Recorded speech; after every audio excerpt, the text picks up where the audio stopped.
Good afternoon and welcome to the City of Prescott Virtual Town Hall meeting for businesses, sole proprietors, and nonprofits. I want to thank everyone who is participating by Zoom or phone.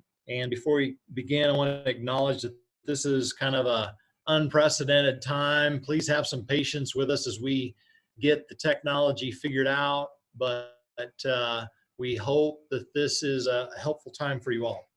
What we know is that our businesses are such a vital part of our community and our economy. The goal today is to provide information from experts from Prescott all the way to Washington, D.C. to help our businesses navigate through this uncertain time. I also want to address the governor's executive orders from this week and last. By now, you should be hopefully fairly clear about your business status as essential or not. The city's committed to following the governor's order and guidance. We do not intend to impose additional restrictions on your ability to conduct business. However, physical distancing and hygienic practices are your duty as a business owner and a citizen. In my video message yesterday, I discussed taking personal responsibility to keep yourself, your business, and your neighbors safe during this unprecedented time. I have absolute, complete faith in our city and all of you as businesses serving the community. So thank you for all you're doing to keep our community and our economy moving forward. I also want to say to our business owners, nonprofits, sole proprietors, I don't want anybody feeling like you're alone or out on your own on this. We're all in this together. We're going to get through this together. And I just want to encourage you that we're here to help you navigate this difficult time. This is a city council study session, so I will at this time call the meeting to order, and I'd like to recognize any elected officials and have our clerk conduct a roll call.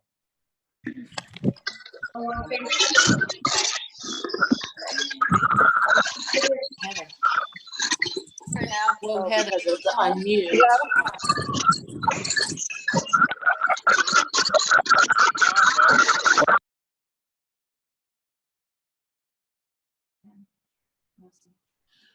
I need everybody at your personal computer or phone to go ahead and mute your device, if you would please. In order to call roll for the council, we are going to unmute everyone on our end of things. So if you could be muted on your end of things, except of course for our council members, we'll take a quick roll call. Thank you.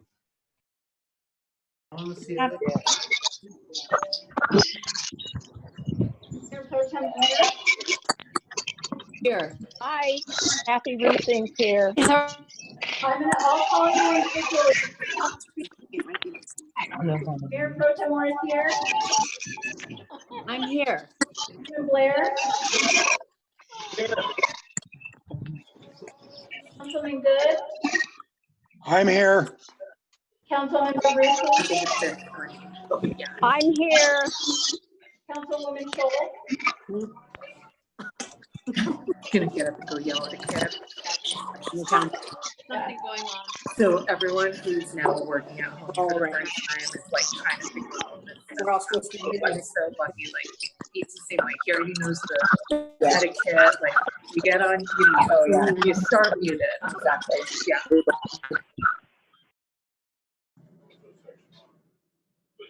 All right. Thank you for that. That was fun. We want to save time to get as many questions answered today for our businesses as possible. So we're going to run through a slate of presenters, and you can see those on your screen. So we'll not be seeking comments or questions from council members, but I do appreciate them being here for our businesses today and every day. Additionally, I'd like to recognize city staff who've been working on City Manager Michael Lamar, Finance Director to assist businesses with assistance. Also, City Clerk Sarah Sipe, Development Services Coordinator Chelsea Walton, and Community Outreach Manager John Heine. Finally, I also want to thank our congressional delegation, Congressman Paul Gosar, Senator Martha Mcsalley, and Senator Kirsten Sinema. There have been many requests these past few weeks, and our delegation has been extremely responsive. I can say personally that I've spoken to Senator Sinema and Senator Mcsalley this week, and I know that Mayor Pro Tem has spoken to Congressman Gosar as well, and they're all doing a tremendous job serving us here locally and making sure they take care of all the issues that we are facing. There's some ground rules for today's meeting, which I'd like to just briefly cover. You can see them on your screen. Everybody's going to be muted at this point. There is a Q&A format that you can read there for yourselves with some details about what you put in the chat line when you do want to ask a question in the chat line. So make sure you take a look at that and note your questions as we go through the presentations. We're going to try to get through all questions. However, if we miss you, you will have the opportunity to send an email to city staff and they will promptly reply to your question. And that is at communications@prescottaz.gov, communications@prescottaz.gov. Because we got started late, I'm going to tell you that we will go a little bit longer than 2:30 today to try to get through the presentations and to as many questions as we can. All right, we're going to get started, and our first speaker is Representative Paul Gosar. Congressman Gosar, can you hear me? I can hear you, Mayor. Thank you so much for being here. Thanks. Yes, I can. Thank you for being with us. I know you've got a busy schedule, and we really appreciate all that you're doing to help us folks here in Prescott. Well, thank you very much, and thank you for your, always being on the spot. I mean, you guys are ahead of the curve, and I wanted to start right there. I hope everybody is taking good care of themselves, because this is one thing that we should be able to do out of this, is making sure that we're taking care of ourselves health-wise. So what we're going to talk about is the CARES Act, and this is the relief package, the third of the relief packages that has come forward. And I want to hit really only 3 subject matters right now, because they're where most of the questions are coming from. And thanks to Mayor Pro Tem Billy Orr, she contacted me yesterday, and we were on with the Treasury. And the first part is on about the Paycheck Protection Program. There was reluctance from any of the banks to getting involved in here because of how Treasury had orchestrated it. There were some changes based upon our information. So what ends up happening is the interest rate went from 0.5% to 1%, and that this unlimited no liability to the bank for this relief package. It sits at $350 billion that was allocated by Congress. As of 8 o'clock this morning, when we had my first conference call, already $1 billion had gone out the door. So it's going to go fast. But there's a promise that if there's more money that's needed, we'll make sure that everybody is covered. If you offer it to one, you have to offer it to all. And so from that standpoint, everybody should be able to get the fast track program. You can go to the SBA.com or the USTreasury.com. There's a 2-page quick filing that you take to your bank, and you can have your money very, very quickly. We want to make sure that everybody knows that that's available as of right now. And so we want to make sure that you're getting involved with that. If you have any problems with any banks, please let us know. Go to my website. We'll have updated information as things start turning out. But we want to make sure that everybody understands this is to protect those workers, trying to make sure that our small businesses are up and running and ready to take off when we get out of this mess, which hopefully will be shortly. And faster maybe in Arizona than any other places. The other thing I want to touch base with is what everybody's calling money in the mail, which is your direct tax rebates. Now, this is $1,200 per individual and $500 per child. Who's eligible? Well, if you're a single individual making $75,000, you're eligible. If you're the head of a household, if you're making under $112,500, you're eligible. If you're a married couple making under $150,000 and less, you're eligible. Now, this will be direct deposit based upon your tax information on 2018 or 2019 if you file them. If you're under Social Security, you don't have to file anything. This will be direct deposited based upon the allowances under Social Security. Those should be coming up in the next couple of weeks. Like I said, it will go direct deposit. If they don't have a number for you, they will be sending it to you in the mail. So I suspect if you haven't got anything in two weeks, please let us know so that we can make sure that there's not a glitch in the process. The last thing I want to make sure, because of its importance to Prescott and the Yavapai area, is what about air service? Well, in this package, Congress put money in here to make sure that there was the essential air service was not interrupted. There was $56 million that was applied to the essential air service. It also provided $10 billion in grants to the Airport Improvement Program that supports the projects and operations around the country. So that should also be a big benefit. So from that standpoint, there's a number of other provisions here. If you have any questions and you want direct assistance, you can contact my office, and particularly Rory Burke, who's happy to answer any questions, and he'll be taking some of the questions at the end of this time frame, just because I have to get on another conference call, because at the same time we have an attack by the Russian government on our oil and gas and energy portfolio. So we're scrambling to try to get everything covered. But you can reach Rory at rory.burke@mail.house.gov. That's RORY.Burke, BURKE, @mail.house.gov.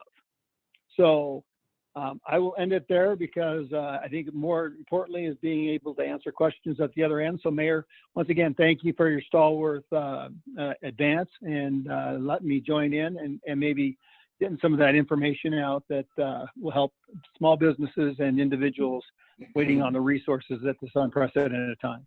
Thank you. Congressman, thanks so much for jumping on here and sharing with our people. We pray for safety for you, and thanks again for all you do for us here in Prescott. You're certainly welcome. Thank you, back, and thanks for everything that you guys do. All right, thank you, Congressman. So we're going to move to now Rory Burke. Rory is in Congressman Paul Gosar's office. He is the legislative director for Congressman Gosar. Rory Burke, can you hear me?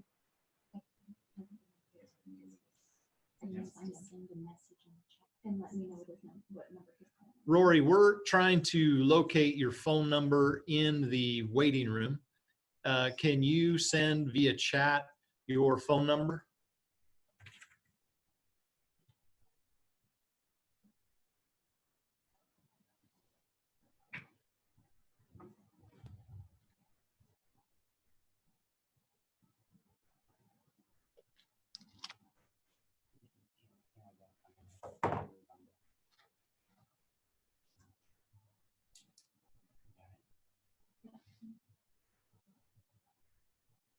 We are locating Rory. Rory, can you hear me?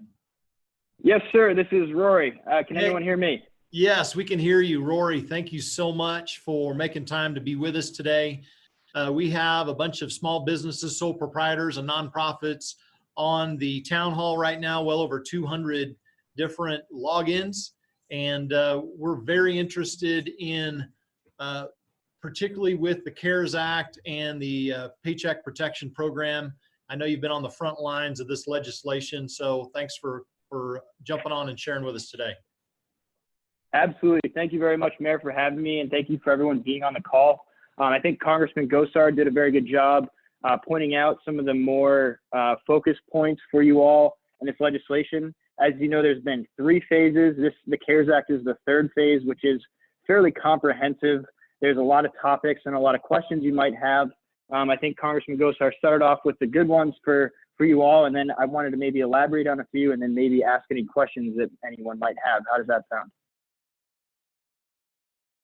Yeah, that sounds great, Rory.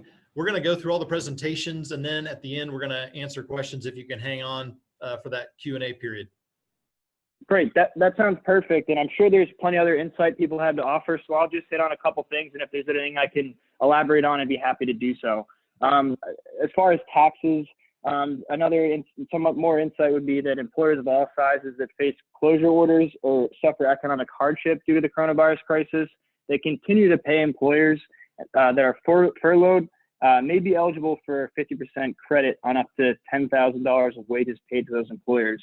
And employers would be able to delay the payment of their 2020 payroll taxes until 2021 and 2022. I wanted to emphasize that Congressman Gosar has also been pushing further for a full suspension of all payroll taxes for 2020. And we'd be happy to keep you all updated on that. And we'd appreciate your support for that as well, if that's something you'd be interested in. And I know that Congressman Gosar went over a lot of the small business, the individual provisions, and the essential air provisions already. And I would be happy to really address anything further that anyone might have questions on, as far as trying to drag everyone down with too much redundant information. I don't want to do that. So if there's any specific questions, I'd be happy to try and address those. And of course, if we can't answer them now, we're happy to track down any resources or the answers to the questions you have and follow up ASAP. And I just want to reiterate that our website does have a lot of resources, information, and I do recommend checking that out very often. Yeah, very good, Rory. Can you give the audience here your email again? I know that the congressman did that, but I just want to make sure everybody has your email address that they could reach out to you that way. Definitely. My email is rory.burke, RORY.BURKE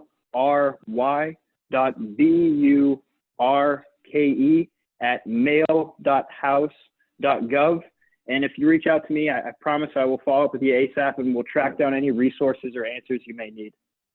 Yeah, very good. And just kind of as an overview, you know, sitting out there, maybe someone doesn't really know anything about the Paycheck Protection Program.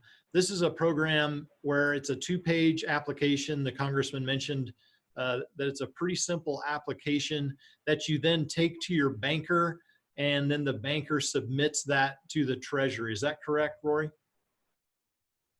Yes, and there has been some certainly sort of a lot of hoopla in the news about how this rollout is going to happen and how effective and smooth it's going to go. We've gotten some decent guidance from the Treasury, and they're releasing more guidance, on a daily, if not hourly basis. So we're certainly monitoring that, and we're trying to provide all the information to everybody that is interested. And if anyone's feeling like they're missing any information, please don't hesitate to reach out to us, and we'll answer those questions as best we can. Yeah, very good. And it sounds like it did get up and running today, Rory, but folks can apply all the way out to June. Is that right? Yes, that's correct. And there was, I guess, if you saw Secretary Mnuchin, I think this morning was touting the success, and some of the banks nationally had started to lend. I think Congressman Gosar mentioned that. There is, however, some a lack of confidence among rural banks at the moment. We're certainly monitoring that situation very closely, and we're hoping that that will be resolved very soon. Yeah, very good. And I think the encouragement here is we want Prescott to have the most per capita applications in there in the United States. And so I'd encourage everybody, if you haven't already started down the path of applying for this program, that you would get on it immediately and try to get your application in next week or as soon as you can. So Rory, thanks for jumping on here. Thanks for hanging out towards the end when we get questions. I'm certain that we'll have some specific questions for you. Definitely. Thank you for having me. All right, we're going to move on to our next presenter. Jerry Denniston is with the Yavapai College Small Business Development Center. Welcome, Jerry. Can you hear me? Yes, I can. Thank you very much. Well, thanks so much for being on the call. Thanks for being a local resource for our businesses, sole proprietors, and nonprofits on this issue. If you can give us just a couple minute presentation about the program from your perspective and how you can help people, and then give out some information where we can contact you. Sure. And I think I sent in like 3 slides that you might want to show. The Paycheck Protection Program is available. We've got number one, you should still be applying for the COVID-19 relief program, the Economic Injury Disaster Program, because that is that's a 30-year long-term loan program at 3.75% for businesses, and that includes the advance, the up to $10,000 advance. So that in particular, that's the only way you're going to get the up to $10,000 advance, and that's for every small business, sole proprietor, independent contractor, etc. So we highly recommend that you do apply for that, because the advance is not, you do not have to repay that. It is simply cash in the pocket of the small business owner as quickly as possible until the loan goes through. And there's no obligation to accept the loan either. So if after you have received the advance and then you talk with an SBA loan officer, you can say, no, thank you, I don't want the loan. So there's no obligation to accept the loan. So now on the Paycheck Protection Program, if you'd scroll down, what we do know, and I can only quote what we do know from the SBA. Go the other direction, please. The Paycheck Protection Program is intended to help employers keep their employees on payroll, ideally at 100%. But if you can't keep them at 100%, but you can maintain them at 50%, then a certain percentage of that will be forgiven if this is the forgivable loan that everybody's hearing about. So if you are able to keep your employees on payroll for 8 weeks, the full 8 weeks of this program, at 100% at their current salary before what you were paying them before the disaster, then the entire loan can be forgiven. But currently it is a loan that you do apply for. The information that we have received from the SBA is that currently only SBA approved express lenders can actually handle this loan. It does go through SBA approved lenders, but not all of them are express lenders. And I know the SBA is working to correct that and make it available through all lenders, but that, to my knowledge, until I hear from the SBA directly that exists that way, that isn't the case that we understand. It did go up to 1%. That is absolutely correct. It is a fixed rate 2-year loan now at 1%, not at 0.5%. And if you scroll down to another slide, I think I have a slide with the lenders that we do know. These are, nope, you went too far. Those are the lenders that we do know locally who are participating in the Paycheck Protection Program. National Bank of Arizona is up and running. They have a link on their website to apply for the Paycheck Protection Program. Foothills Bank, 1AZ Credit Union, and Chase Bank do not yet have that information on their websites, but my understanding is that they are participating.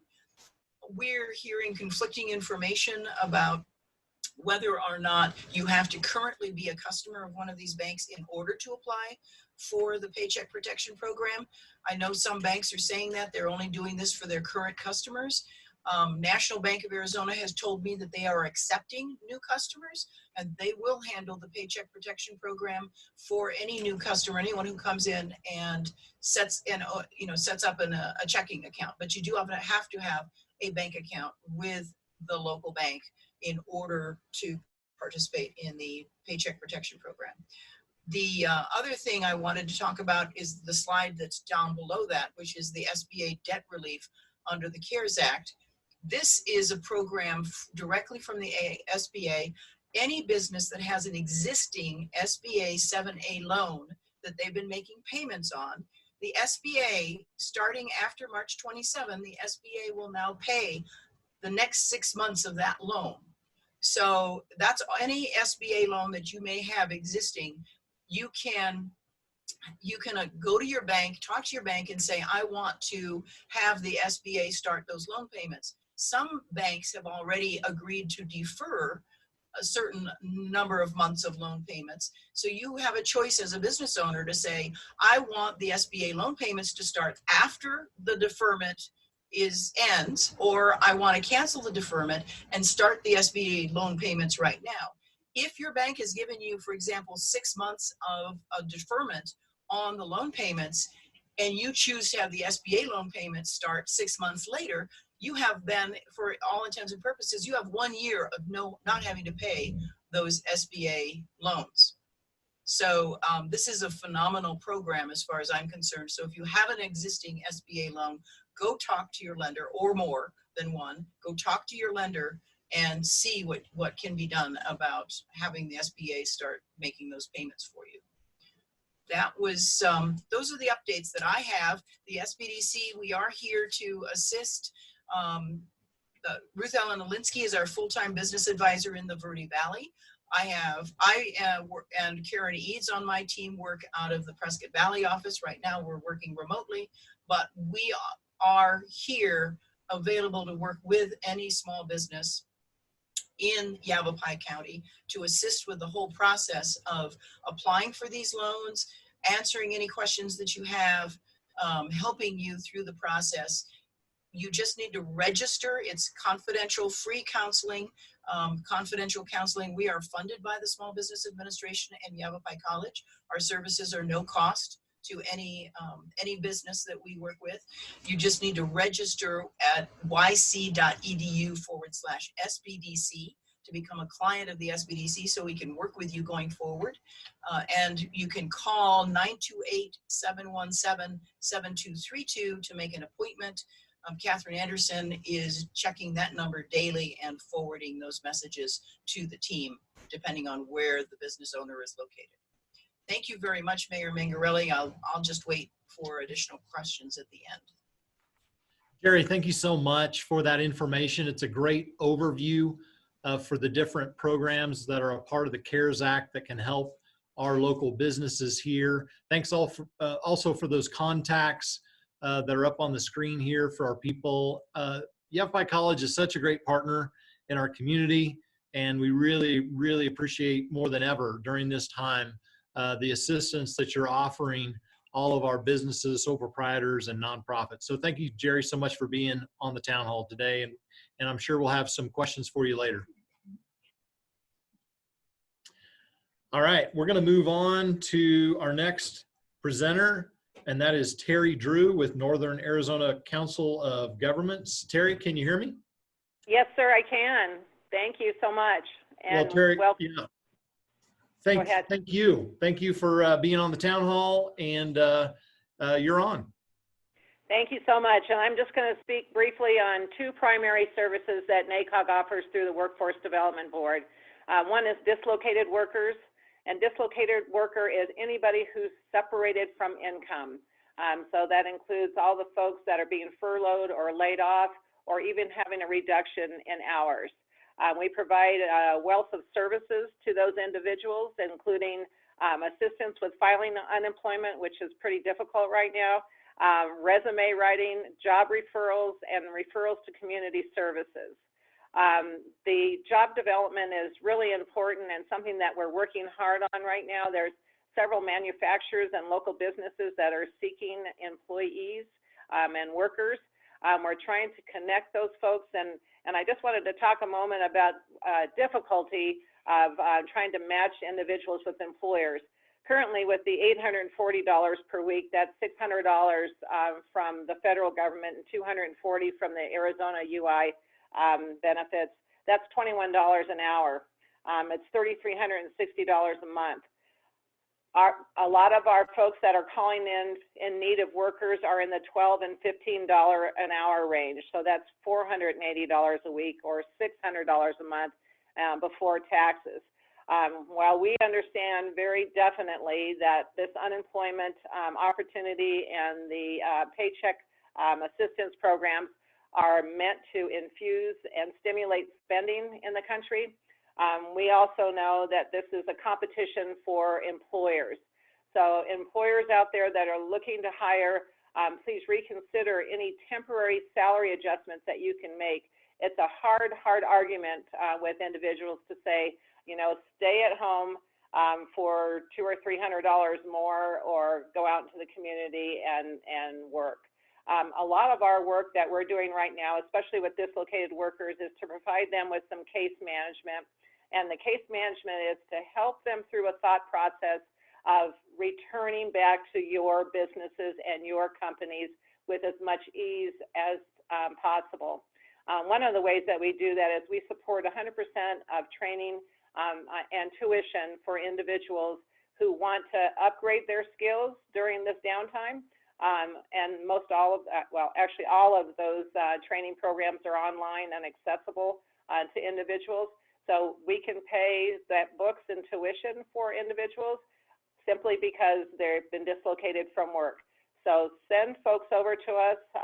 Our phone number is 928-778-1422. They can go to NACOG.org as well.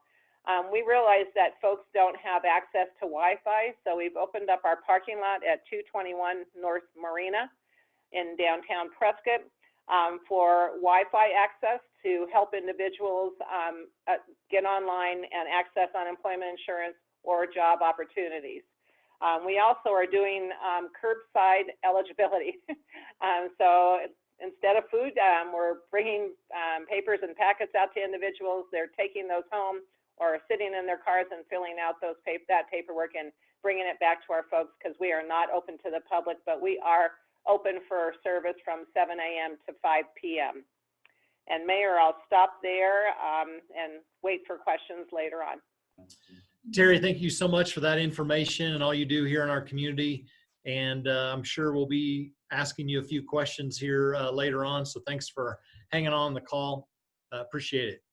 Absolutely. Thank you. All right.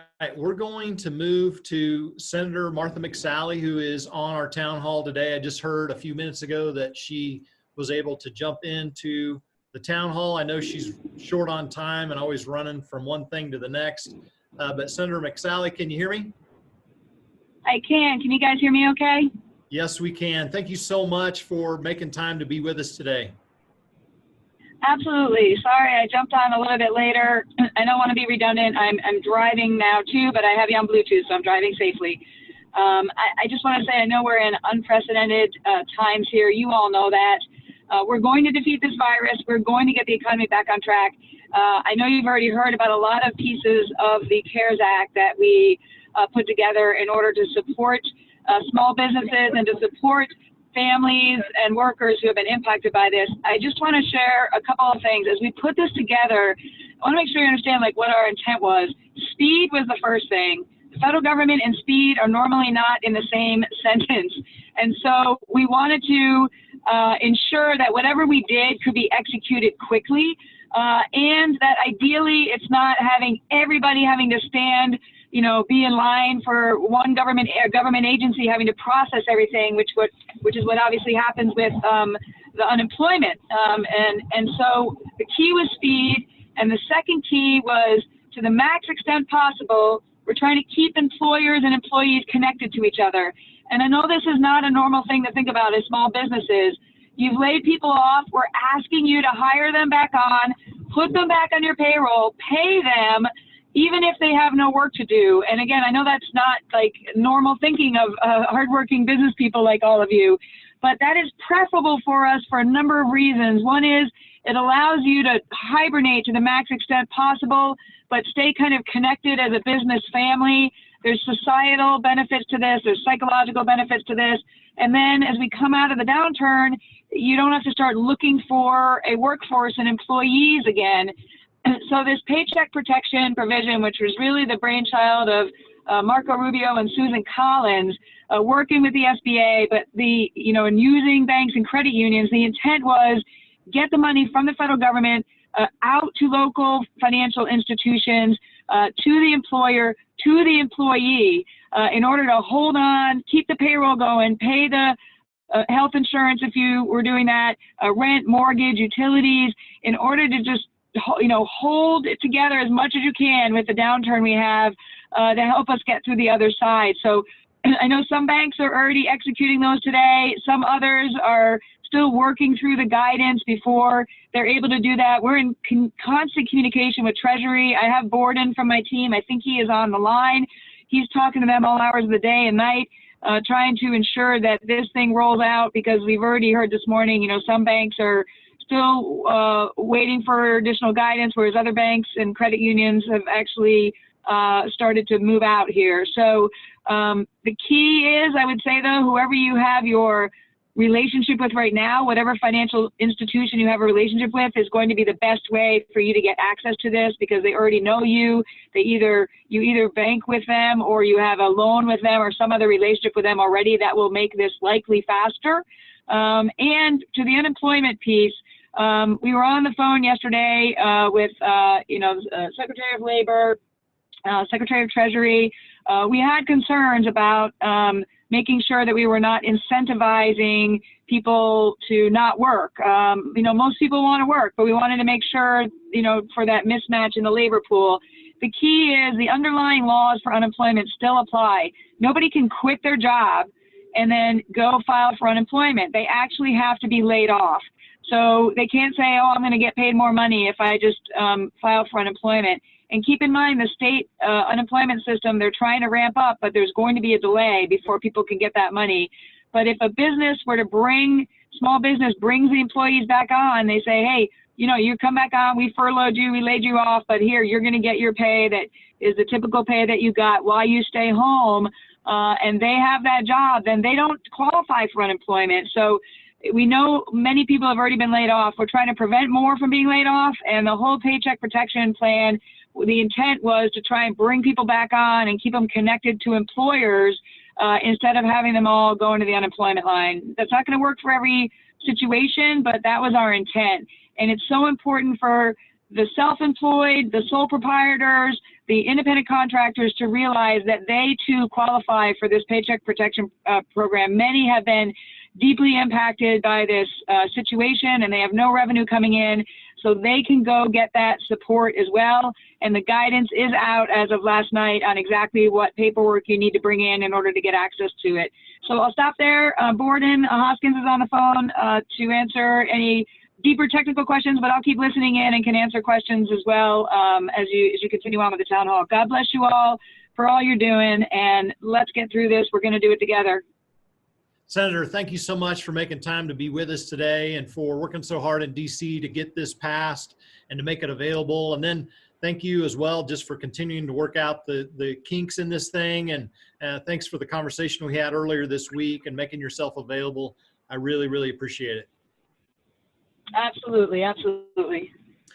All right, we're going to move on to Sherry Heine, who is the CEO, President of the Prescott Chamber of Commerce. Welcome, Sherry, to the Town Hall. Thank you, Mayor Mangarelli, and welcome, and thank you to everybody who helped put this together today. Chelsea's going to put up a sheet that I put together, but with the impact of COVID-19 on our local businesses, many of us are in different aspects of this. Some of us are essential businesses, some of us are gearing up to work harder, and some of us are kind of downscaling and going curbside like some of our restaurants and such. So what I wanted to do is put together 6 points. These points we actually followed ourselves as a Chamber of Commerce, and they're really good points for everybody to take a look at. So number one, for your business, and I hate to say this, but prepare for a negative economic impact. Make sure that you're looking at your capital and you're able to expand your credit line. Obviously, look into the SBA injury disaster loans and the Paycheck Protection Program like we've been talking about. With your staffing, develop a staffing plan with various levels of customer and revenue. Think about what it looks like as an 80% scenario plan. Check in with your insurance provider. Make sure you understand your coverage and your options. And as it relates to your customers, make your place of business as hygienic as possible and communicate what you are doing to your customers so they feel comfortable right now. I think that's one thing that we're hearing a lot in the public eye right now. So if you're a business, please make sure that you're really making sure everybody knows what you're doing. Really important. Check in with them and modify everything. Make sure you're communicating really well. This is a real scary time for everybody, so communication is key. Really check your HR policies regarding remote working, sick leave, compensation during health crisis, and try to ensure that your policies are flexible and non-punitive as possible. And make sure that sick employees should be encouraged to stay home. And you really have to be supportive. Everybody handles crisis in different ways, so I really emphasize that part of it. For number 4, for your workforce, this is a time where cross-training employees is a key so that daily schedules can continue uninterrupted by potential employee absency. So you just want to make sure that you got everybody trained and cross-trained and able to pick up the pieces if you have a situation going on there. So I think that's really important. For your cash flow, communicate with your landlord or tenants and lenders about requesting some flexibility here. If you haven't had that conversation yet, now's the time. If you run into problems, reach out to colleagues that can potentially help you. And I think one of the most important things here is you have to take care of yourself. This is really important. I've talked to so many people that are losing sleep. We're all scared, but we're all together in this, like Mayor has mentioned earlier. So you need to be eating well, sleeping well, exercising, taking care of yourself in this time of stress, and making sure that you're staying safe as well. And of course, we've heard it all too many times before, but wash your hands all the time and don't touch your face or anyone else, because it really does matter. And I'm so proud to say that we are working. One of the things that happened several weeks ago is all the chambers and all the economic development folks in Yavapai County have been meeting twice a week, and we are working together to make sure all the businesses in Yavapai County are supported the way they need to be. So you should know that there's a huge support team out there for all of you. We want to make sure that you know that. We're working on a website right now that will be that we'll all be using. But for now, you could go to prescott.org for information. We have all the information there. We're working so closely with SBDC and NACOG and all the other partners to make sure that you have help. And this includes every business. And with that, I will wait until the end for any questions. Sherry, thank you so much for being on the town hall, and thanks for that great information. All right, I want to remind folks that you can start logging in your questions on the chat. You can see the chat down below there. We do have some protocols for logging in your questions. If you take a look at that, you need to enter your name and business, who the question is directed to. If you can give us at least a brief idea of what the question is, or you can write it out completely and then let us know if you want to ask it live, or we can have our clerk read your question. All right, we're going to move on to our next presenter, and that is my good friend Adam Rutherford, who's with Shute and Hilgendorf CPA firm. Adam, welcome to the town hall. Thanks for being with us. Hi, thank you, Mayor Mangarelli. Thanks for holding this event and inviting us to it. A lot of what we have seen from clients is there's so many programs they don't even know where to start or which one they apply for. So what we did is we created this that you pulled up now is as far as the first things people will be eligible for, or the fastest, and what they're most likely to be eligible for. So the first one is if you have an existing SBA loan, the 6 months of payments are automatic. We have a lot of clients that have called their bank about it, and the bank has already implemented it. So they didn't even need to bother, but we still recommend calling to make sure that that is going to happen for them and they're not going to take out their payments. The next one is the Economic Disaster Loan Grant, which is the $10,000 grant. It's available to businesses under 500 employees, and you can apply directly through the SBA's website. I've done the application all the way to the end just to see what it was. and it is a very simple application. I've heard that the lending is supposed to be within 3 days, or at least that's what they've said, but I've heard it's iffy if that's happening, but that's the quickest way apparently to get money. The next one, and even if you apply for that one and get it, you can still apply for the Paycheck Protection Program, the PPP loan. That one is the most comprehensive. It gives the most funding. It's the most help to any business that's eligible for it, which is about anybody with employees that's been affected by this. If you receive the grant and then apply for the PPP program and get that loan, they just roll in your economic disaster loan and grant into the new program, that original $10,000 grant you received. But the PPP loan is based on 2.5 times your average monthly payroll for the past year, and that's the amount of the loan you can get. And then you reapply later on to your bank after the 8-week period and support all the expenses you've had, and you can have up to all of it forgiven through that loan. And 75% of it has to be used for payroll, but you can also use it for mortgage interest, not the principal, but the interest, rent payments, and utilities to go along with that. And with that program, I think a couple of people have already said it, but our recommendation is to contact your bank that you've already banked with.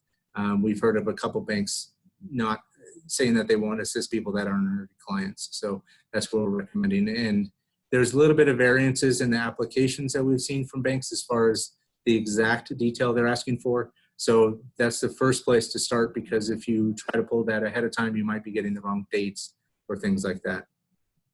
The fourth most common thing for people is the employee retention credit. This is paid on 50% of wages up to $10,000 of their wages. So a maximum $5,000 credit per employee that you retain.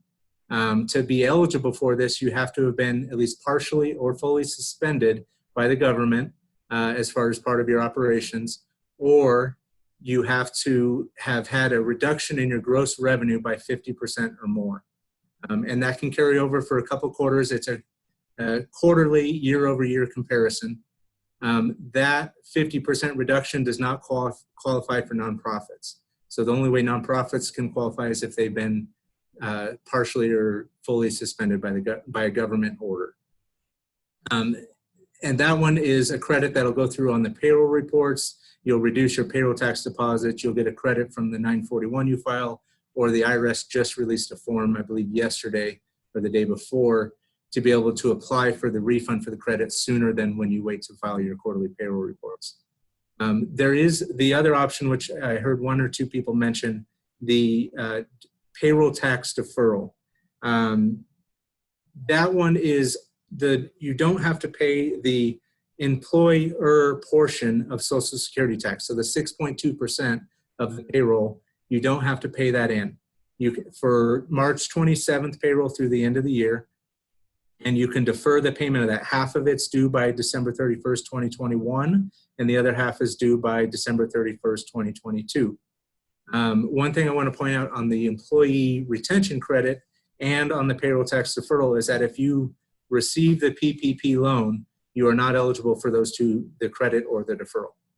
So that's why you go in that order. If you get the PPP loan, you don't need to worry about the other ones because you're not eligible for them. And I think that's kind of our highlights as far as just to get people started on the process and where they should go.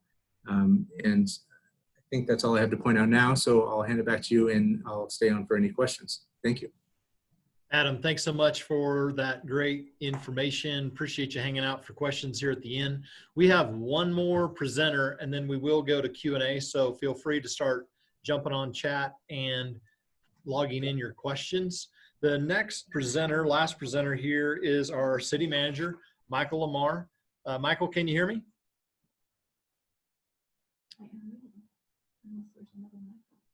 Michael, can you hear me? He should be on his cell phone.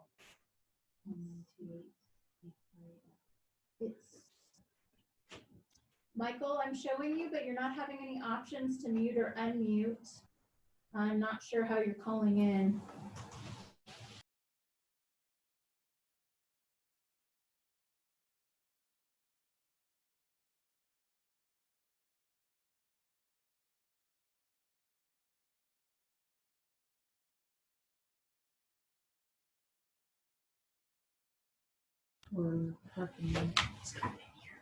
All right. So City Manager Michael Lamar is up next.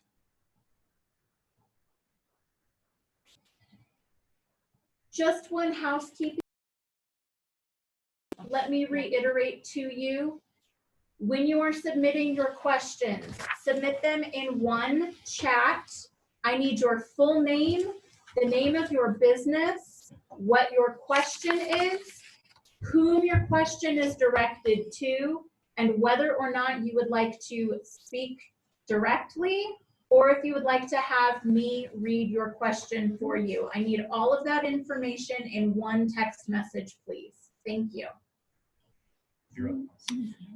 Hello, Prescott business community. I have some prepared remarks that I put together, not expecting to be the face of this call at this point, but let me run through them. Even though this has been touched upon by some of our earlier presenters, I'm going to go briefly provide the practical and actual steps in the Paycheck Protection Program application process and offer some friendly and blunt advice. Number one, immediately download the Paycheck Protection Program application. Right now, it's available at the U.S. Treasury site, treasury.gov, or at our website, prescott-az.gov, under the COVID-19 information section, under the subheading Information for Businesses Paycheck Protection Program. Also, the guidelines are either up or will be up, but these guidelines will be up by the end of the day. Number two, fill out the application. It's a fairly simple and easy form, but if you need some assistance, the first person you should reach out to is either your in-house finance people or your CPA. Number three, call your local lending institution. Ask them if they're participating in the Paycheck Protection Plan. And what, if anything, in addition to the application is needed. Number four, submit the application and whatever else from a paperwork perspective the lending institution desires. Again, there is only so much money in this program, and we want Prescott businesses to get as much as possible. So file your application as soon as possible.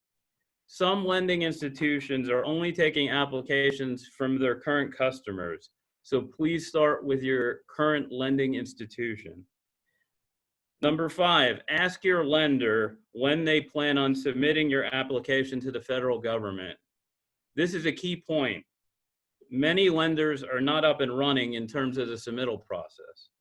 So this first come, first served program mandates you keep on top of your lending institutions to make sure they get your application in.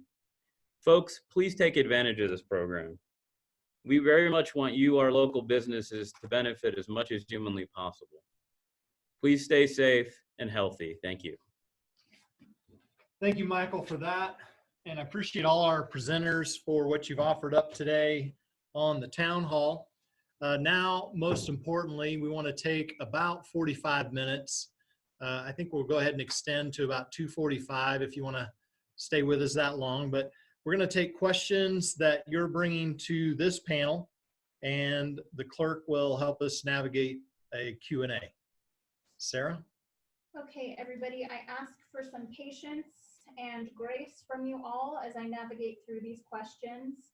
I'd like to remind you again to please submit your question in one chat with your full name, your business name, whom you would like your question directed to, and if you would like to speak or if you would like to have me read your question for you. I'm happy to just read questions. That might in fact be easier. So I appreciate you all providing as much succinct information as possible. Our first question is from Joey Powell with Prescott.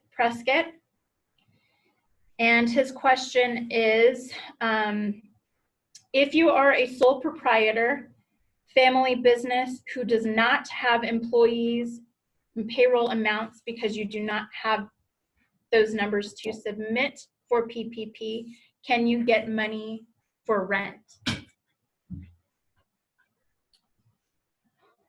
And who would we like to direct that to? Sarah, did Joey mention who we'd like to He ask? did not. I'm thinking perhaps the best person for the PPP is going to be Terry Drew. Yeah, let's try Jerry Denniston. Jerry, can we unmute Jerry? Jerry, can you hear me? Did you hear that question? Sorry, bear with us, everybody. I'm sorry.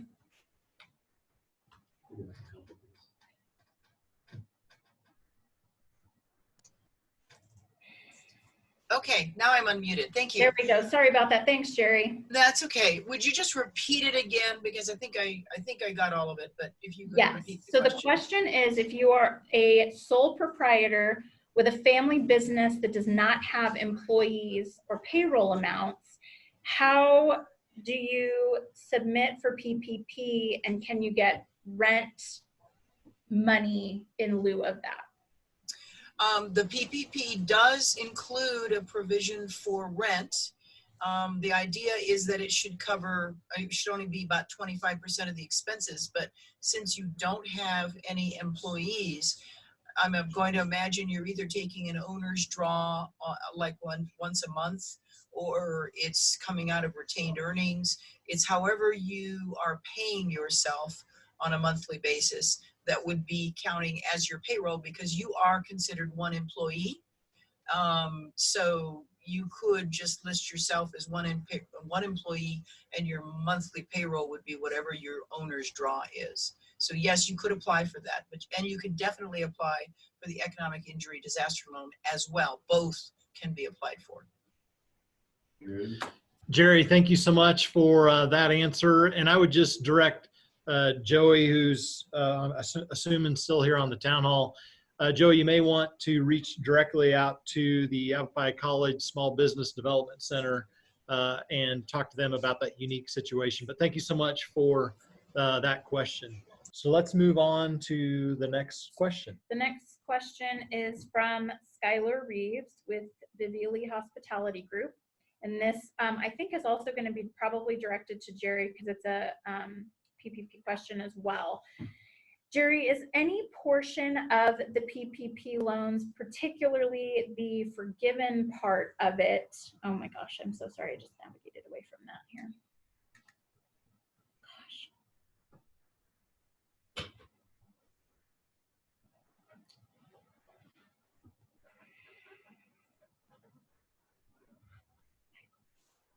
I'm sorry, everybody. My computer has frozen. You can bear with me for just another minute. I'm very sorry about that. Any portion of the PPP loans, particularly the forgiven portion, counted as income for the business or individual receiving the loan?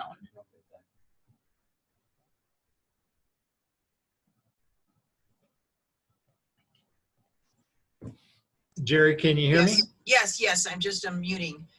Was taking several steps to unmute. Yeah, no worries. Okay, so you're asking, is any portion of the PPP counted as income?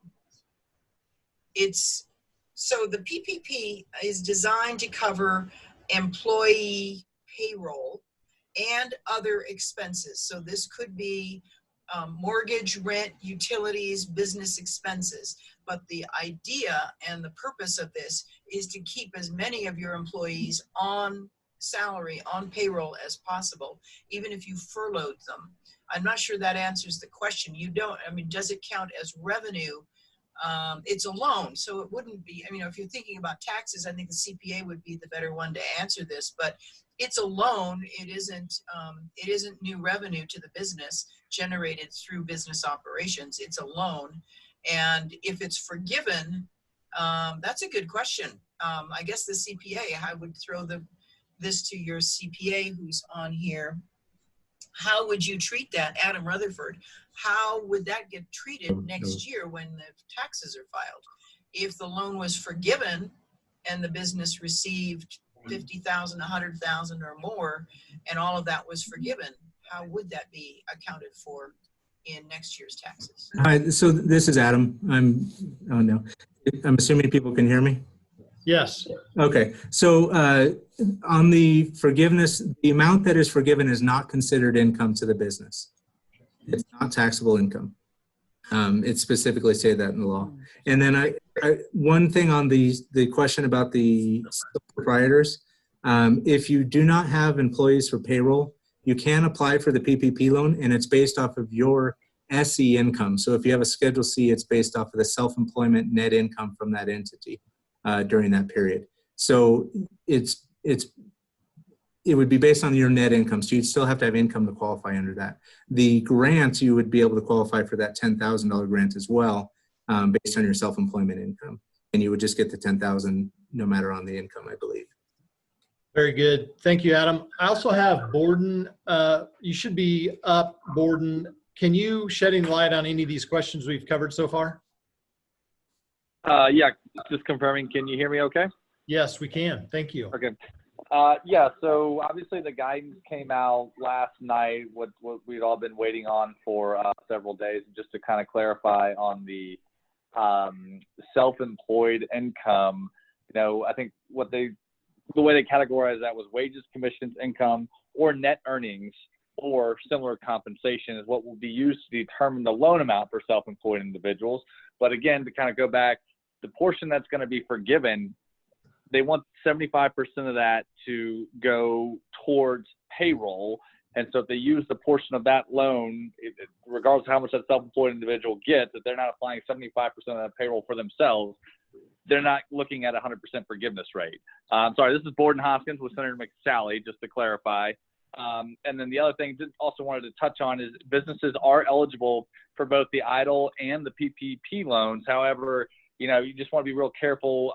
The PPP loan is designed to help retain employees on the workforce, and for that reason, it is intended to be forgiven. If you get the EIDL loan and the PPP, that can impact how much you are eligible to have forgiven under the PPP. Hey, Borden, thank you so much for that clarification and for hanging with us here to help with these questions. Our next question is from Bear Hegrenes from BRH Investments. Question is for Jerry. Best guess as to when 2 PG Treasury Small Business Loans apps or the SBA apps, especially the 10K advance, will be funded and or rejected? Oh, okay. Best guess. This is like the lottery ticket. The idea is the $10,000 advance is to have that deposited into the bank account within 3 business days, but it's coming directly from the SBA and they are totally overwhelmed. So we're asking clients who have applied to let us know how soon they actually have received that deposit. We haven't gotten any, so far no clients have received that deposit. So so I'm hoping maybe 5 business days. This is the idea, as Senator Mcsalley has said. The idea is to get the money into the pockets of the small business owner as quickly as possible. That would be the advance. In terms of a response from the SBA for the EIDL, the Economic Injury Disaster Loan, they've told us that it should happen within 3 weeks. But again, because they're so overwhelmed, it may take longer. And I think that's the reason for the advance, to try to get that injection into the pockets of the small business owner, because it's going to take a little longer for the SBA approval to actually, or denial to actually come through. Jerry, thank you so much for that answer. And I think we'll jump to the next question. Yes, and Jerry, this one will be for you as well. This question comes from DJ Sheridan with the Sheridan Property Group. Can you apply for the EIDL and the PPP loan at the same time? Yes, you can. And as I think it was the gentleman from Senator Mcsalley's office was saying, the combination, if you get approved for both, and you can apply for both, you get approved for both, the amount forgiven is probably, they're going to take into consideration the total amount that you got and determine how much is actually going to be forgiven. But yes, you can apply for both. Thank you, Jerry. Next question is from Heather Demert with Miracle Man Plumbing. And I'm not sure that we have anyone on the call that will be able to answer this question, but we can certainly give it a shot. How are businesses able to get sanitizers and disinfectants, i.e. masks, etc.? If they have a specific need, we can run it by the EOC. And You know, we do have an emergency operations center set up on Commerce Drive. And if you want to email us, that email is communications@prescott-az.gov, and we can see what we can do to help you with those needs for those resources. Thank you, Mayor. Next question is from NCK Woodworks, and I've gotten a couple of these questions actually as to whether or not the documents that we've shown on screen will be available for download and print after the meeting. Yes. The answer is yes. We will make them available on the city's website, which is prescott-az.gov, and those will go up likely by close of business today, but please bear with us. We do plan to put those on the city's website. Next question is from Greg Raskin with Raskin's Jewelers. It's another PPP question. So when speaking about the PPP loan, different banks are asking for different information. It is more than a 2-page application. Why are the banks asking for more when they are guaranteed loans? It seems like the banks need to be asking for the same information. You know what? That's a good question. Let's start with Borden on that. Do you want to field that first, Borden? Sure. Happy to take it. And I want to be clear. Can you guys hear me? Yes. Okay. I want to be clear. I'm not familiar with every or really any individual circumstances on what exactly they're saying is additional information being required by the lender. But what I can tell you is that we've tried to give Treasury and the SBA as much flexibility with this legislation so that they can implement as efficiently and as quickly as possible. As my boss alluded to earlier, we're trying to use the existing tracts and technical plumbing that's available to deliver these funds. So in order to do that, we did have to make some modifications to what is typically required under SBA loans. And there's 2 different forms. I think you alluded to those earlier. There's the 2384, I think, and 2383. One's for the business that's applying, one's for the lender to fill out. And then aside from the lending form that we know that you will have to provide, obviously, additional payroll information. And so if they're having, if the lender's having some issues discerning on the documentation that's been provided, what exactly is payroll or how that's documented, that could be one issue. Another issue that is, this is just something we're going to be working through the kinks as this system gets up and running.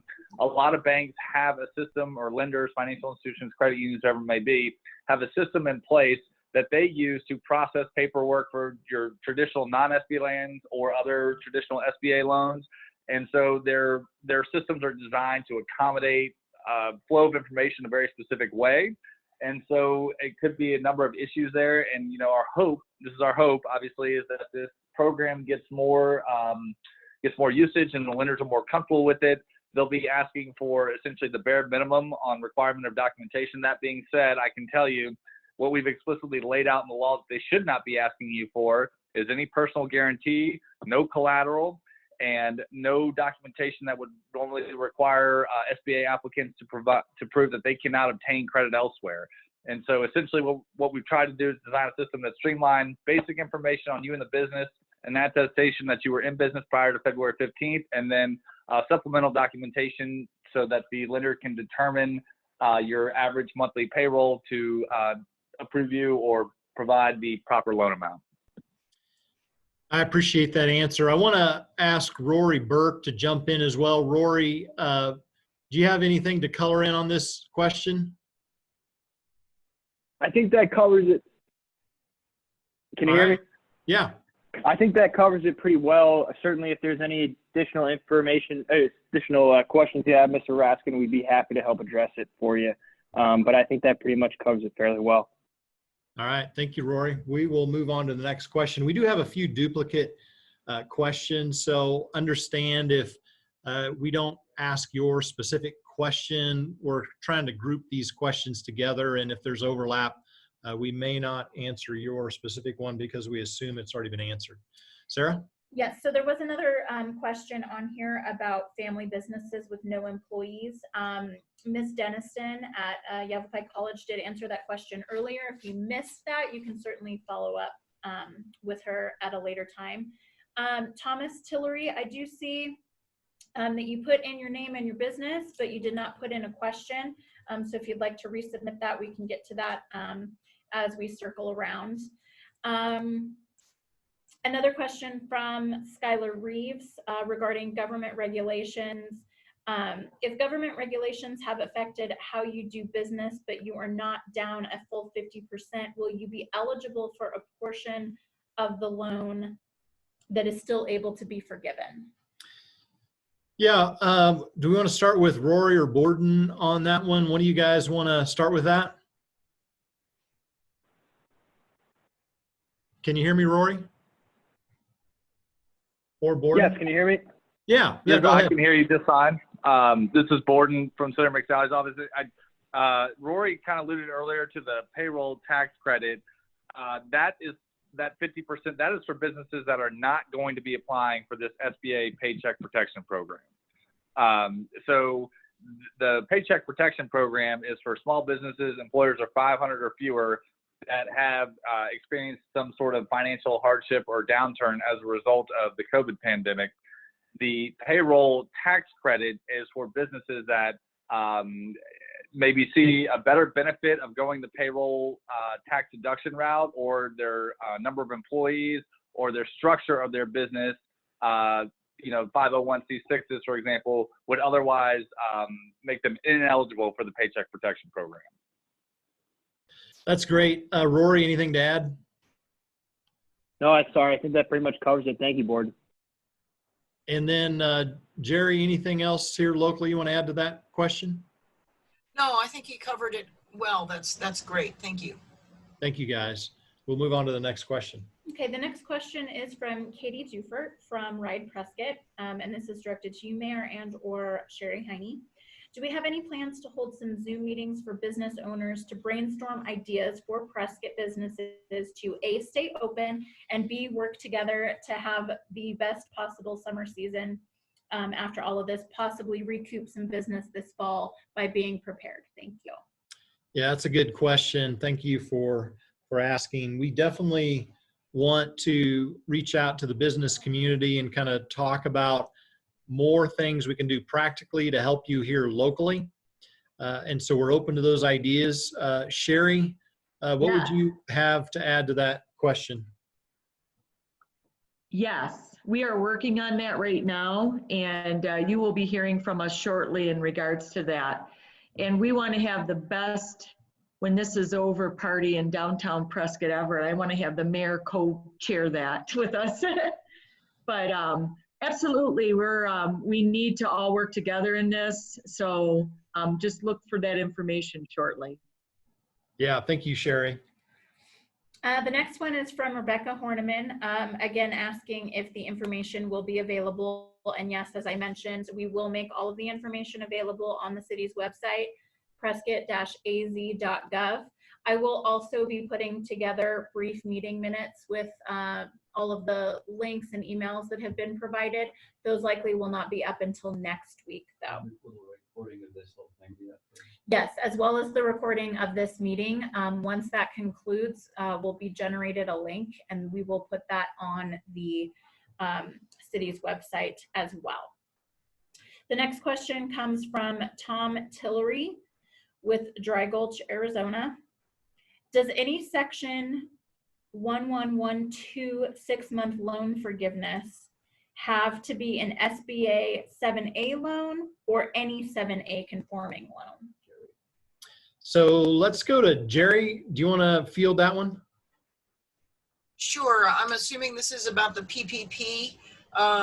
It does not have to be a 7A. Is that, the 7A loan, yeah, I'm a little confused about the question, because the question about does any section of this have to be a 7A loan?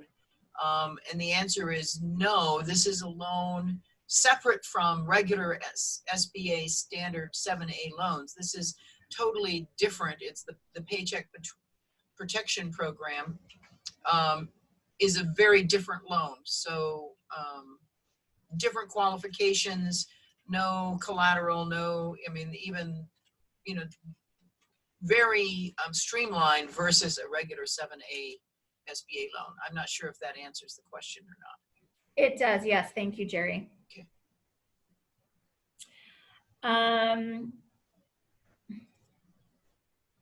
I'm not sure who this is from because it's just your telephone number that's listed and you didn't put in any of the other information that was requested. But the question is, do any banks take clients outside of their current clients? I assume that that is asking if you can go to a bank that is not your own in order to complete this paperwork. Jerry, do you want to grab that one again? Sure.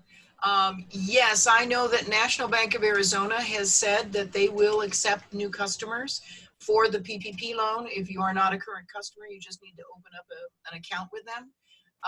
Some banks are saying no, they're going to take their own customers first. And you know, so someone else from National Bank of Arizona has said that too, priority goes to current customers.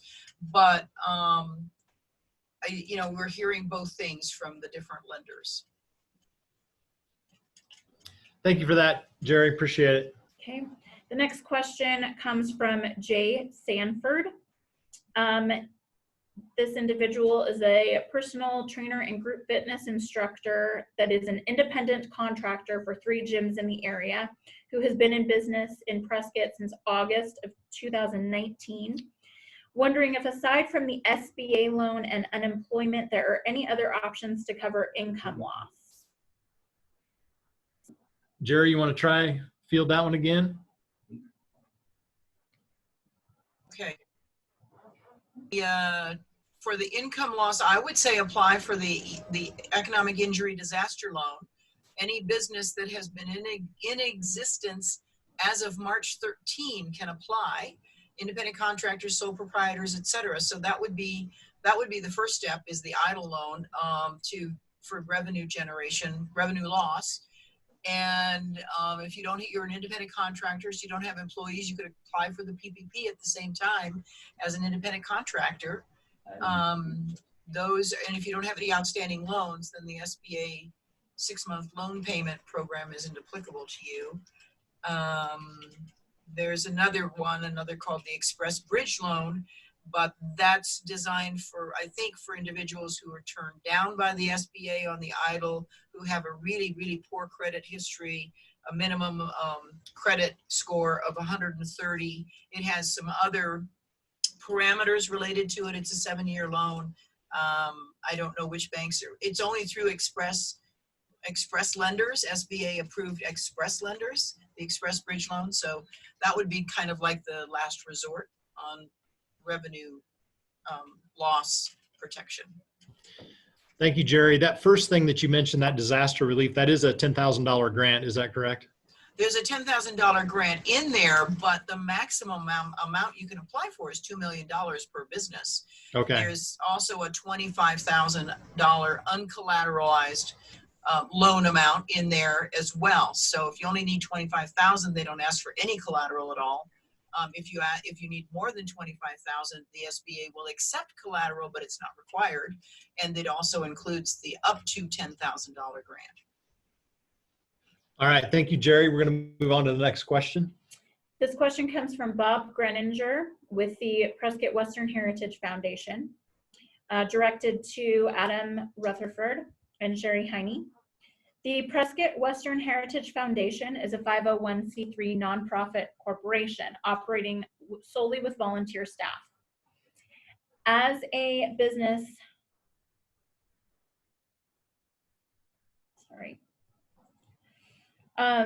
catering to large numbers of the general public, and given the president and governor's direction to close, are they eligible for any of the economic disaster loans and grants?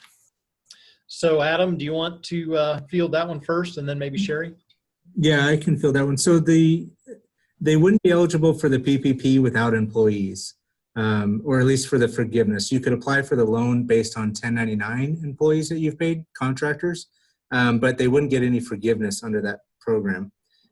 They can get the $10,000 grant. So they could apply for that through the EIDL, the Economic Injury Disaster Loans.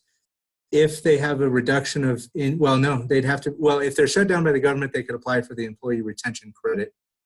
But that's about it at that point, as far as the CARES Act things go. Hey, thanks for that, Adam. Sherry, do you have anything to add to that? Nope, that's right about right. 501c3s can only apply for the EDL loans. So. Very good. Jerry, did you have any more to color in on that one? We're going to pull up Jerry here. Jerry, do you have anything to add to that? No, that I agree with what has been said. That's okay. Yeah, thank you. Thank you. Move on to the next question. Yes, I'm scrolling through these here. We've got quite a few duplicates. My apologies. Mayor, this question is directed to you. Business began being impacted well before the stay-at-home recommendation from Governor Ducey. Over half of the revenue was drastically decreased, and the remainder also halted as their doors are currently closed. I see the name is Carmel Lindsay, but I'm not sure what the business is. They've negotiated with their landlord, but still had to make the tough call to let go of the lease on part of their building, as they simply could not cover the expenses. Sorry, this is a very long one.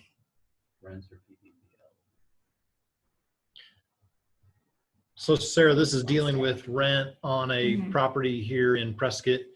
One of the things I would say is in regard to rent, that is eligible under the Paycheck. It's kind of a misnomer, but Paycheck Protection Program.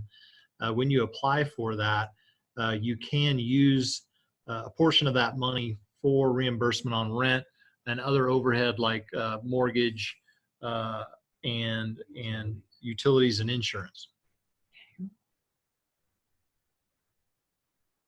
And I probably should, since that was a politician answer, Jerry, do you want to add to that? Somebody who is a business owner that's struggling with rent, what would you suggest?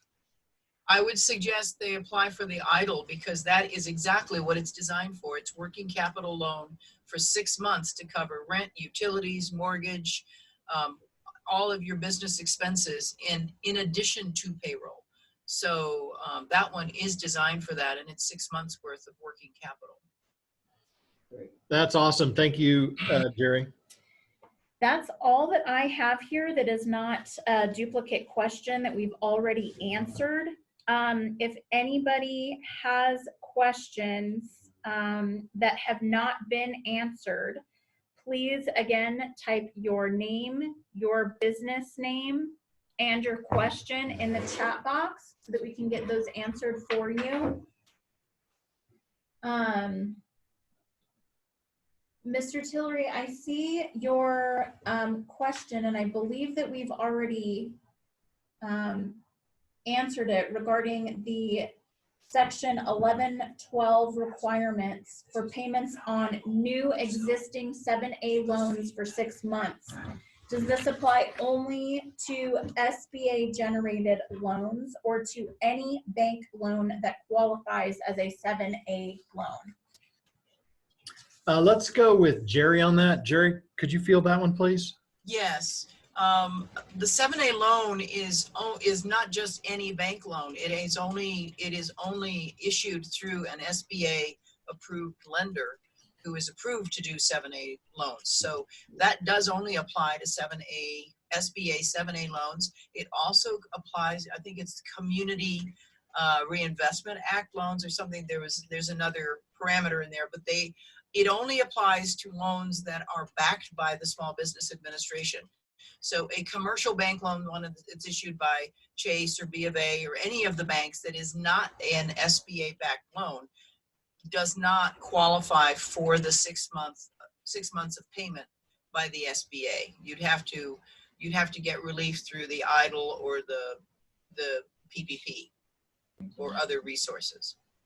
Very good. Thanks, Jerry. And just for some clarity on this, you know, there's multifaceted solutions here that we're talking about. I know it can be kind of confusing, but when we talk about the Paycheck Protection Program, it's important for everyone to realize that within that program, there's a good portion of that money that will be forgiven. And so I want us, when you're talking to your accountant, or if you're over at the Yavapai College Small Business Development Center, or wherever you're going for help on this, focus on the fact that PPP allows a good portion of free money there. And that's really where we should focus initially versus, you know, I hope we don't have to take out too many loans to kind of dig our way out of that.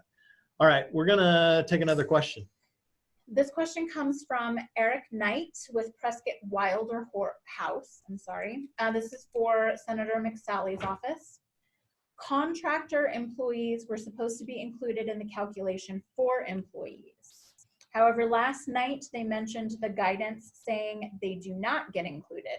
The application still shows them as included. Do they count or not?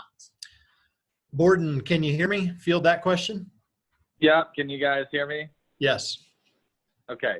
So pursuant to the guidance that was received last night, yes, on multiple provisions, they said if you're the employer, you cannot count independent contractors as your payroll. And then later in the guidance, they state that, you know, for 1099 employees, that part is counted in the payroll. So I think, and I don't want to get ahead of Treasury on this, I think what they're getting at there is maybe depends on how the contractors are paid and maybe what the exact definition of the independent contractor is. So we've gotten a few calls on that outside of this phone call, and we're running that down as we speak for more clarity, both so the lenders can process the applications the right way and that the borrowers know, you know, what they're entitled to. And if it's okay, I would like to just add on the previous question. I think somebody had submitted a question, is the loan deferment applies only to SBA loans? And specifically to Paycheck Protection Program loans, they do have an inherent built-in 6-month minimum deferment period. But something that Senator Mcsalley worked on in part of the CARES Act is what's called troubled debt restructuring, TDR. It's a provision in Title IV of the bill to give the lenders outside of SBA loans, so any loan that they have, whether it's a commercial loan or a personal loan, or even if it's a residential mortgage loan, some flexibility to work with their existing customer bases to find a avenue forward without creating unnecessary hits and negative reports on credits, or you know, being able to adjust these loans and be flexible for the immediate or foreseeable future to allow people to make payments on other loans that they had outside of the SBA program. That's great. Thanks for that clarity. Appreciate it, Borden. Our next question is from Christine Resnick with Jewish Community Foundation. This is for Mr. Rutherford. For individuals receiving a Social Security check that qualify to receive the money in the mail and want to in turn donate these funds to a nonprofit, can they deduct this as a charitable contribution, since it is also her understanding that this money will not be taxed? All right, thank you for that question. Adam? Yes, so the $1,200 is what I'm assuming she's referring to, that everybody's going to get if they qualify. If you receive that money, it is not taxable to you. That's correct, because it is a credit technically on your 2020 tax return that you're getting early. If you were to donate that, there's two things. They added this year a $300 above the line deduction for charitable donations. So you would get that if you don't itemize. If you do itemize, you'd get the $1,200 as charitable contribution that way. I think that. Perfect. Okay. Thank you. Thank you, Adam. We have 2 more questions, and then we will be ending the Q&A portion of this town hall. Our next question comes from John Lutz at Van Gogh's Ear Gallery. His question is, how is the total amount available to a business on the EIDL determined above and beyond the 10? I think Jerry's probably. Jerry, can you answer that one, please? you repeat the question, please? Sure, Jerry, thanks. How is the total amount available to a business on the EIDL determined above and beyond the 10,000? We don't have specific information on that, but there are, when you go through the application, and this is another change in the application as of today, there are now just 3 line items that are being asked for. One is the 12 months prior revenue before the disaster.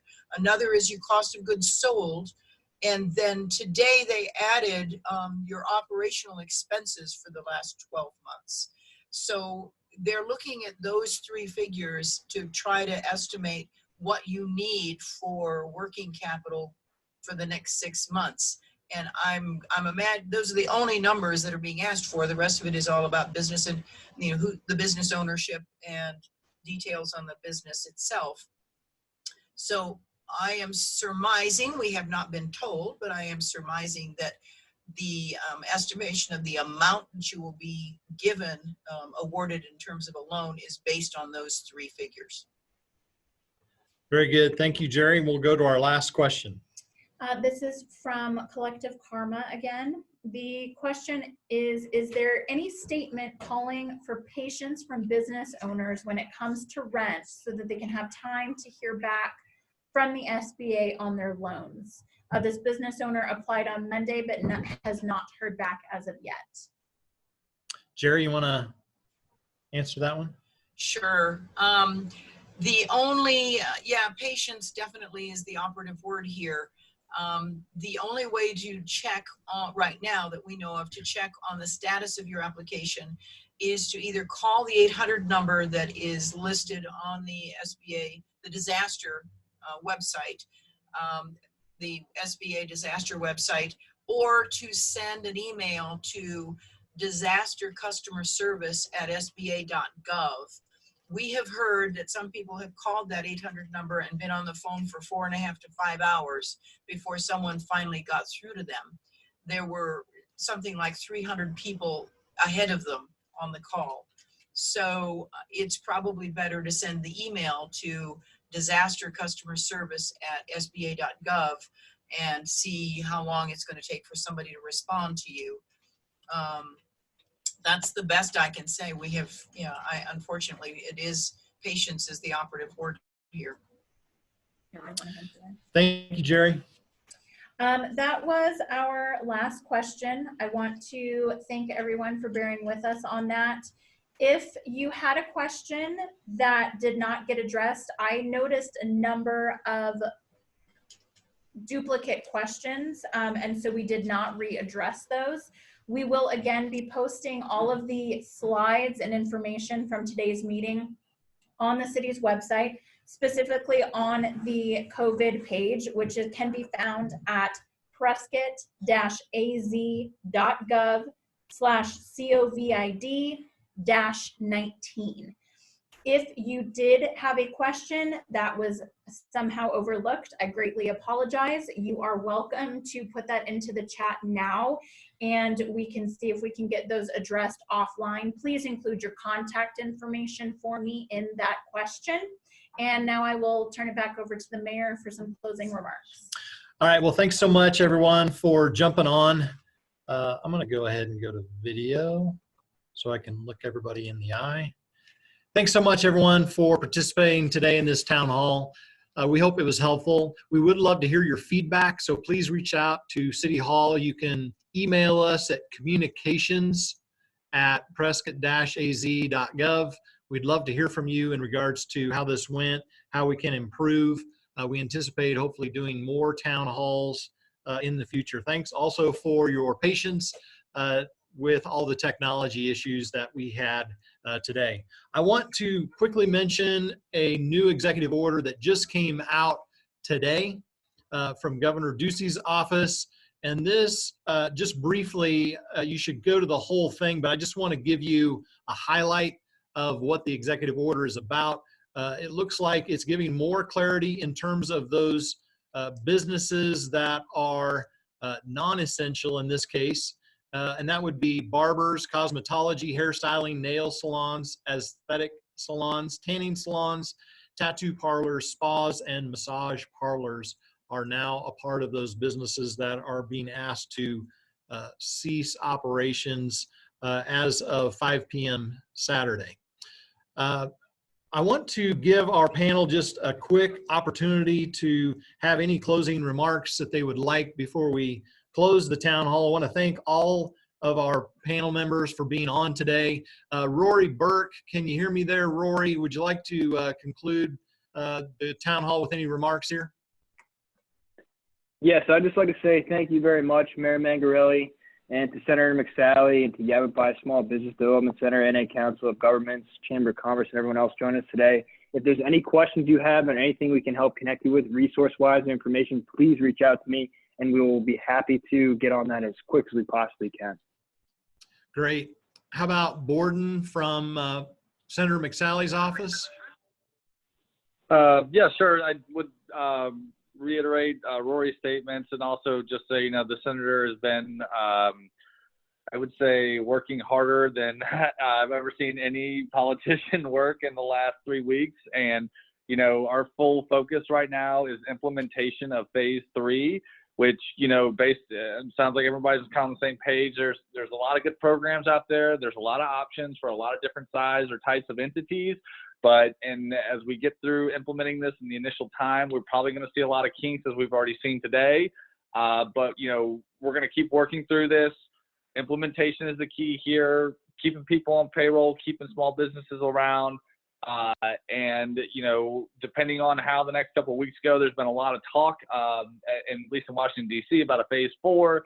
And so everything that's brought to our attention now is certainly helpful, and we'll, continue to focus on implementation, but also as needed, turn our attention to whatever comes next. And if we can be helpful, please feel free to reach out. Thank you.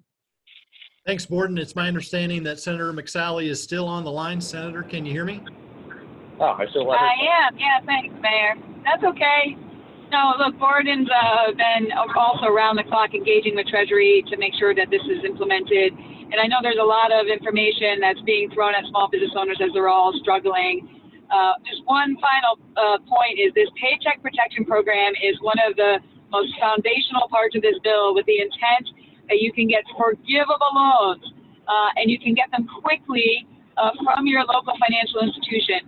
Look, the bill was just signed into law last Friday. It could have been a few days earlier, but we're now here a week later, and banks and credit unions, financial institutions are starting to try and make this happen. They don't have to wait for approval by the SBA.